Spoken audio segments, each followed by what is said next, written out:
பாருங்கள், தேவையான அளவுக்கு எண்ணெய் ஊற்றிக்கிட்டு 2 பட்டை 4 லவங்கு போட்டுக்கலாம். ஒரு பெரிய வெங்காயம் இடித்து வச்சுருக்கிறேன், அது போட்டுக்கோங்க. சின்ன வெங்காயம் சேர்த்துக்கிட்டிங்கன்னா இன்னும் நல்லா சுவையாக இருக்கும். வெங்காயத்து கூடவே இப்போ 50 கிராம் பூண்டு, 50 கிராம் கொஞ்சம் கருவேப்பிலை சேர்த்துக்கலாம்.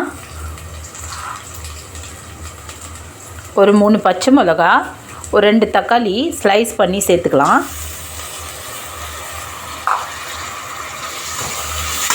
நல்லா பொரிஞ்சு வரட்டும். தேவையான அளவுக்கு உப்பு போட்டுக்கலாம்.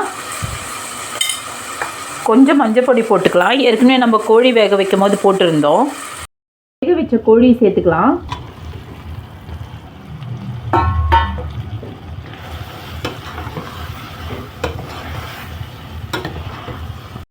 பாருங்கள், நல்ல கோழி ரசம் கொதிச்சு வருது. இந்த சமயத்தில் 1 டீஸ்பூனு சீரகம், 1 டீஸ்பூன் மிளகு நல்லா அரைச்சி வச்சுருக்கிறேன், அதை சேர்த்துக்கலாம்.